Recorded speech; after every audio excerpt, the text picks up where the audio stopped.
Hey guys, I got a brand new video for you today, and today I'm here with Kevin, and we're gonna look at the differences between the 5D Mark IV and the 6D Mark II. This time I didn't say 5D Mark II. It's tough, there's so many. What's it gonna be like in like 7 years, like 5D Mark 20? I don't know. Anyway, they're gonna run out of numbers eventually, but this isn't gonna be like a head-to-head comparison using the same lens. We're just gonna use our chosen lens. I'm gonna use the 50mm, using the 85mm. Just gonna do some portraits. We got Jacob off camera here, and we'll have him in the shot a little bit later. But we're just gonna do some tests just to kind of see what these cameras can do and whether the expensive extra $1,600 for the 5D Mark IV, is it really worth it over the 6D Mark II? Obviously it's worth it if you're a pro, but is it worth it to someone who doesn't really have that much money, and will you get similar image quality? And that's kind of what I just want to talk about. But you can introduce yourself, what you do. Cool, yeah, my name is Kevin Unger. You can find me on Instagram or anywhere at Kev Unger. Plugging it right away. Yeah, plugging it right away, right away. So I shoot a lot of commercial work, lifestyle work, and yeah, I also shoot a bunch of weddings under a different company I have. And I'm using the 5D Mark IV, and everything I shoot on basically on the 85 Sigma 1.4. Sigma's been killing it lately. Yeah, I'm using the 50 Sigma Art. I've heard it's pretty sharp, I like it. I mean, I'm an 85 guy. Yeah, I mean, if I'm doing portraits, it's gonna be 85, but this is what I'm using today, so. Cool. Yeah, so you came from the 5D Mark III, so you know kind of that upgrade path, what you've been given going to the 5D Mark IV. Yeah. And you know, do you have anything on your mind that you've really liked from upgrading? Yeah, no, for sure. Well, even just to backtrack a little bit, I actually was shooting on two 60s, like the 60, I guess Mark 1s, but then I ditched one of the 60s because I got a 5D, so a 5D3 rather, and then from the 5D3 I liked it a lot, but then my old 60 was getting a really high shutter count, so I sold that, and then I got a 5D Mark IV, and I gotta say, like, the 5D Mark III is a backup camera. Like, that's a privilege. Like that's awesome. But like, even just jumping from the 5D3 to the 5D4, there's a big difference I find in like the dynamic range. And even just like the extra megapixels. I know there's a noticeable quality difference in. Yeah, eight more megapixels. From the 5D Mark III. Which I mean, like, megapixels like don't matter, but between like the megapixels and the dynamic range, I was pleasantly surprised. Even though a lot of people told me don't spend the extra money on it, I was pleasantly surprised. Yeah, and it's good to hear you say that, because a lot of people that never even use the camera are bashing right away. Oh, it wasn't a big enough upgrade.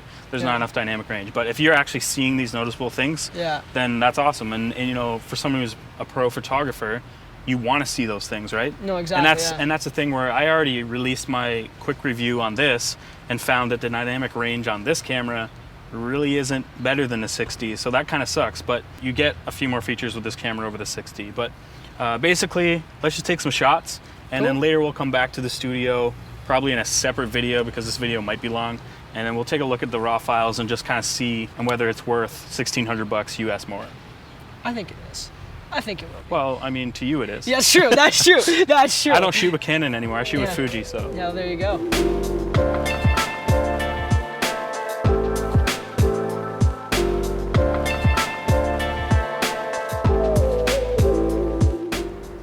Cool, so right now, I'm moving the focus points with the joystick, which is super convenient.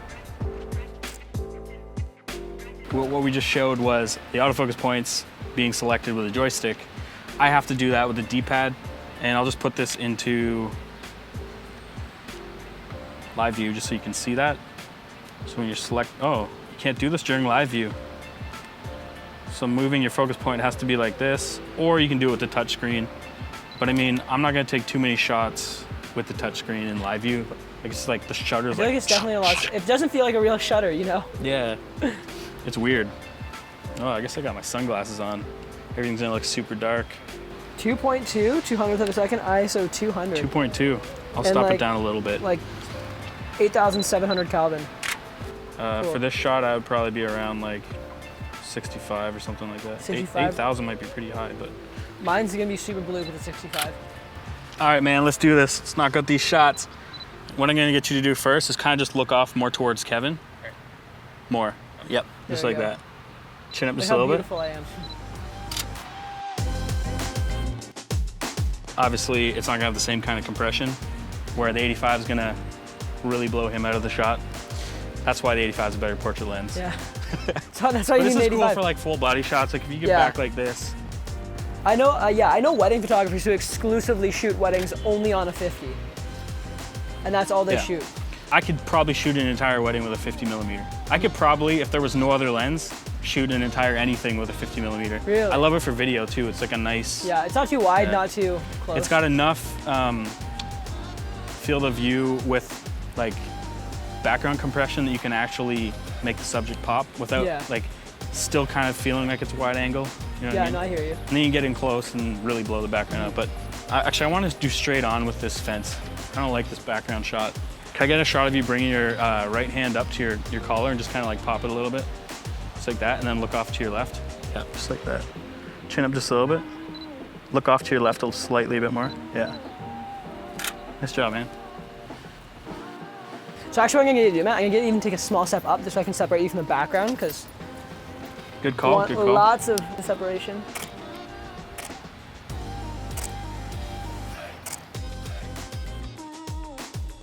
Yeah, I like that. That's nice. So is that like 30,000, 25,000? Let's go into the sun. Cool. Bag. Dope. Oh. Ooh. Ooh. That did good. not sound good. She saw us look over.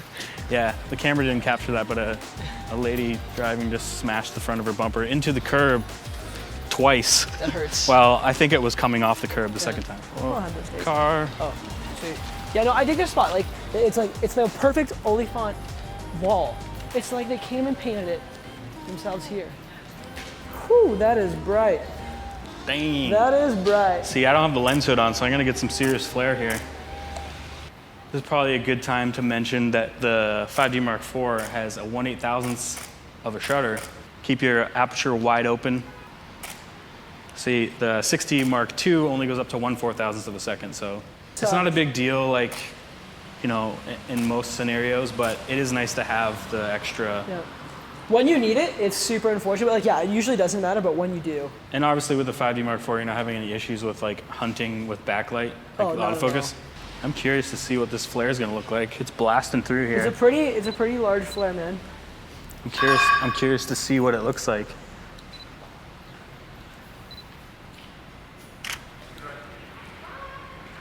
It's hunting. It's doing all right, but what I was finding is it was going kind of like,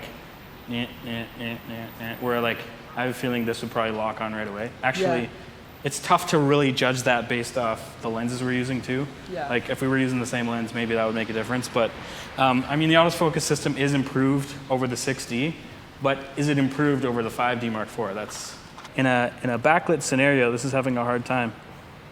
I still haven't hit focus. There we go. Still having a hard time.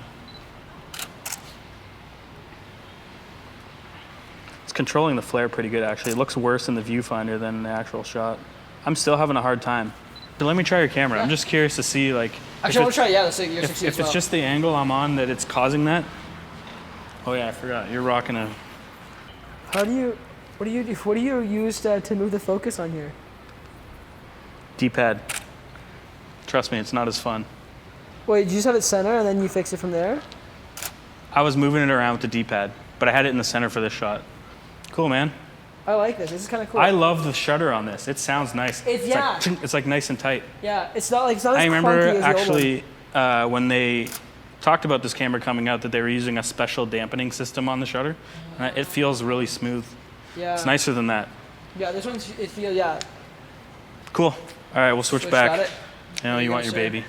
If you're wondering why I don't have a strap, you've probably seen from every single review I've done, I never use a strap.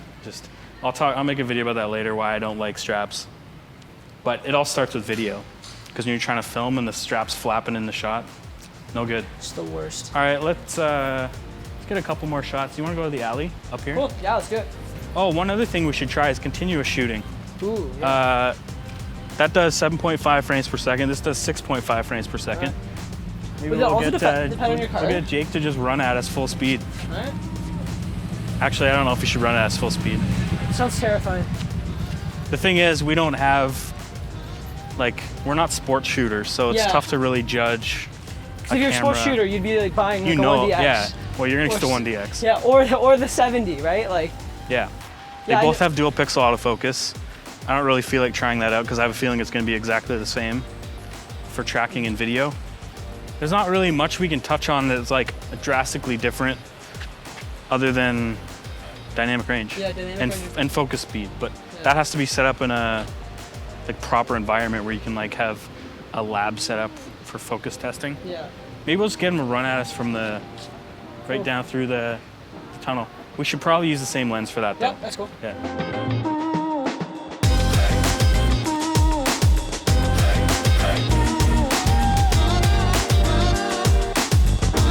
Cool, yeah, so like there's this random button that got added, which a lot of people were saying that it had no use, but I gotta be honest, I actually really like it. Because normally like with the ISO being right there, sometimes when you have it like right up to like your head, you're kind of fiddling around with it and you can't get it. So I actually I changed it in the custom menu, so that's my ISO, which has actually been pretty nice because this way you have the whole exposure triangle all just like where your thumb is. This way you're not trying to fiddle around here, just speeds up your workflow a little bit, which I find actually really useful. The 6D Mark II does not have that button, but it does have a play button right exactly where you want to watch your photos back. Yeah, that's true. It's a close second. Yeah. All right, Jacob, you ready? Okay, one sec, gotta fix the ISO with this handy dandy extra button. Ooh. Okay, yeah, go. Okay, 1, 2, 3, go. Cool. So we have the same speed cards. That's another thing. 5D Mark IV has dual card slots. So you can use CF cards and SD cards. I only got one SD card slot. So if all of these images get lost, well, you're not shooting to dual right now, No, but I am not. if you are, Yeah. you know, you'll have the backup and you won't get that with this. Yeah, which I know a lot of people shoot full sessions. They shoot one RAW and one with JPEG. Yeah, let's switch lenses out Dope. and then we'll give this baby a little test run. How are we gonna do this? Okay. So I'm You gonna. plug me in. Yeah. Okay. Oh geez, people are cringing. There's. Oh, this lens has weather sealing. Does I it? did not know that. Does it? Oh yeah. People were telling me. Yeah, the what? 85 has the rubber gasket right there. Huh. What do you know? 50 doesn't have that. All right. Well, we'll start shooting in the rain then. Yeah, I guess you can. How do I? So we're gonna continue as high. 6.5 frames per second. We're using the 85 at f2.8, 1/500th of a second, ISO 800. I got like a family of people watching us right now. I don't know if I want them in the shot. All right, man, go whenever you're ready. Cool. These look pretty good. That's tracked well, actually. We won't know till we get them on the computer. But again, this isn't made for high speed. It's only one shot per second off. It's pretty close. And I don't think I got more than 20 shots off till the buffer was full, but we're gonna lose our light here, so we should keep it rolling. Busy, please wait. That looks like Sony. Now that looks sharp. That's nice. Yeah, that's sharp. That's really sharp. How do we plug me back in again? You don't turn your camera off? Nah, it's a rental. Don't try this at home, kids. Yeah. A couple of them are out, but a couple of them are pretty sharp. Don't tell me the 6D Mark II wins. There's think gonna be it a riot in the comment section. I think it actually might. More of yours are sharp than mine. Did you aim it right at his face? I did. Focus point? I did. Maybe you were just running faster. I think your 16 might actually be better than this. I don't know. Focus point right on his face. Yeah. I don't know. I'm shocked. I would have not thought. I think what I'll do is I'll get you to crouch down, just kind of like this. Those tight pants. We'll see what happens here. See, this is gonna be tough for you to get this kind of shot, because I can get the whole thing. 1600 on a... Oh, I'm still in AI Servo. I'm gonna put that back to one shot. Okay, so I have a focus button right here. Okay, so on the 6D Mark II, we got this button right here for selecting autofocus points. So you click that down, and then you can change, even with your finger, you can change the focus point, but like, you can choose your zones, stuff like that. Right now, I'm just gonna basically leave it there, but on yours, you have a function button, which you could probably assign to do the same thing. Yeah. No, yours is up here, I think. Yeah, it's right there. Yeah. Select the F. Can I get you to look to your left?